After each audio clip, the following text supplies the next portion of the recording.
ನಾವು ಬಹಳ ಹೋರಾಟ ಮಾಡ್ತಾ ಇದ್ದೀವಿ. ತಮಿಳುನಾಡಿನವರು ಮೇಕೆದಾಟು ಆಗಬಾರ್ದು ಅಂಥೇಳಿ ಅವರು ಹೋರಾಟ ಮಾಡ್ತಾ ಇದ್ದಾರೆ. ಯಾಕೆ ಆಗಬಾರ್ದು ಅನ್ನೋದು ಅವರು ಸರಿಯಾಗಿ ಹೇಳ್ತಾ ಇಲ್ಲ. ಆಗದೇ ಇರೋದಕ್ಕೆ ಕಾರಣ ಏನು? ನಿಮಗೇನು ತೊಂದರೆ ಆಗುತ್ತೆ?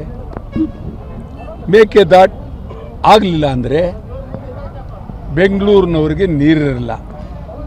ಬೆಂಗಳೂರಲ್ಲಿ ತಮಿಳರು ಲಕ್ಷಾಂತರ ಜನ ಇದ್ದಾರೆ, ಬೇರೆ ಬೇರೆ ಭಾಷೆಯವರು ಲಕ್ಷಾಂತರ ಜನ ಇದ್ದಾರೆ. ಬೆಂಗಳೂರು ಜನಕ್ಕೆ ನಾನು ಅತ್ಯಂತ ಗಂಭೀರವಾಗಿ ಹೇಳ್ತಾ ಇದ್ದೀನಿ, ನೀವು ಇದನ್ನು ಸುಲಭವಾಗಿ ತೀರ್ಮಾನ ತಗೊಳ್ಬೇಡಿ. ನಾಳೆ ಮೇಕೆದಾಟು ಆಗದೆ ನಿಮ್ಗೆ ಕುಡಿಯೋಕ್ಕೆ ನೀರಿಲ್ಲ, ಏನು ಮಾಡ್ತೀರಿ ಬೆಂಗಳೂರಿನವರು? ಯಾರಿಗೋಸ್ಕರ ಹೋರಾಟ ಇದು? ಬೆಂಗಳೂರಿನ ಸಮಗ್ರ ಜನತೆಗಾಗಿ, ಕರ್ನಾಟಕದ ರಾಜಧಾನಿ ಬೆಂಗಳೂರು ಜನತೆಗಾಗಿ.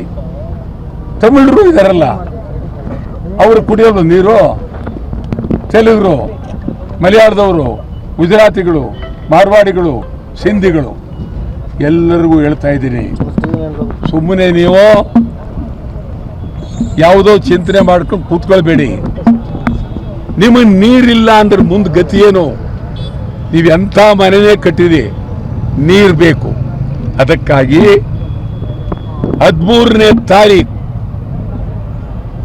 ಇಡೀ ಕರ್ನಾಟಕ ಬಂದ್. 13ನೇ ತಾರೀಕು ಇಡೀ ಕರ್ನಾಟಕ ಬಂದ್.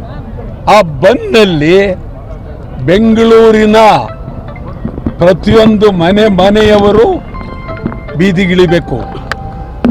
ನಿಮ್ಮ ಮನೆಯಲ್ಲಿ ದೇವರಿಗೆ ಹರಕೆ ಹಾಕಬೇಕು. ಪ್ರತಿ ಮನೆಯವರು ಈಡ್ಗಾಯಿ ಹೊಡಿಬೇಕು. ಬಂದ್ ಯಶಸ್ವಿ ಆಗಲಿ ಅಂತ ಹೇಳಿ. ತಮಿಳುನಾಡಿನವರು ನಾವೇನು ಕಾಲು ಕೆರೆದು ಕೂತಿಲ್ಲ. ತಮಿಳುನಾಡಿನವರು ಉದ್ದೇಶಪೂರ್ವಕವಾಗಿ ನಮ್ಮ ಮೇಲೆ ಬಹಳ ಕೆಟ್ಟ ಚಿಂತನೆ ಮಾಡ್ತಾ ಇದ್ದಾರೆ. ನಾನು ಈಗ ಯಾರಿದ್ದಾರೆ ಅಲ್ಲಿ? ವಿಜಯ್ ಮುಖ್ಯಮಂತ್ರಿ, ಅವ್ರನ್ನ ಹೇಳ್ತೀನಿ, ರಾಜಕೀಯ ಮಾಡಬೇಡಿ. ಮೇಕೆದಾಟು ಆಗೋದ್ರಿಂದ ನಿಮಗೇನು ತೊಂದರೆ ಇಲ್ಲ. ವಿದ್ಯುತ್ ಶಕ್ತಿ ತಯಾರಾಗುತ್ತೆ. ವಿದ್ಯುತ್ ಶಕ್ತಿ ಅಂತಂದರೆ ರೋಲ್ ನೀರು ಅದ್ರ ಮೇಲೆ ಹೋಗಿ ಉರುಳೋದು. ಆ ನೀರು ಎಲ್ಲಿಗೆ ಹೋಗುತ್ತೆ? ಮತ್ತೆ ತಮಿಳುನಾಡಿಗೆ ಹೋಗಬೇಕು. ಹೋಗುವಾಗ ಬೆಂಗಳೂರು ಕುಡಿಯೋ ನೀರು ಕೊಡ್ತೀವಿ, ಇಡೀ ನೀರೆಲ್ಲ ತಮಿಳುನಾಡಿಗೆ ಹೋಗುತ್ತೆ. ನೀವು ಕೆಳಗಡೆ ಇರ್ತಕ್ಕಂಥವ್ರು, ನಾವು ಡ್ಯಾಮ್ ಕಟ್ಟಿರೋದು ನಮಗೋಸ್ಕರ. ಕಾವೇರಿ ಜಲಾಶಯ ನಮಗೆ ಆಶ್ರಯ, ಕುಡಿಯೋ ನೀರಿಗೆ, ವ್ಯವಸಾಯಕ್ಕೆ, ಎಲ್ಲಕ್ಕೂ. ನಿಮ್ಮಲ್ಲಿ ಕಟ್ಟಿರ್ತಕ್ಕಂಥ ಎಲ್ಲ ಜಲಾಶಯಗಳು ಸಂಪೂರ್ಣವಾಗಿ ಭಾರಿ ಭಾರಿ ಜಲಾಶಯ ಕಟ್ಕೊಂಡಿದ್ದೀರಿ.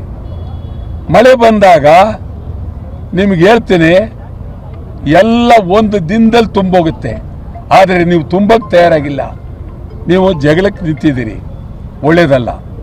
ನಾನು ಹೇಳ್ತೀನಿ ಬೆಂಗಳೂರಲ್ಲಿರೋ ಮತದಾರನವ್ರಿಗೆ, ನೀವು ನಿಮ್ಮ ಮುಖ್ಯಮಂತ್ರಿಗೆ ಪತ್ರ ಬರೀರಿ, ಗಂಭೀರವಾಗಿ ಮೇಕೆದಾಟನ್ನ ಒಪ್ಕೊಳ್ಳಿ ಅಂತ.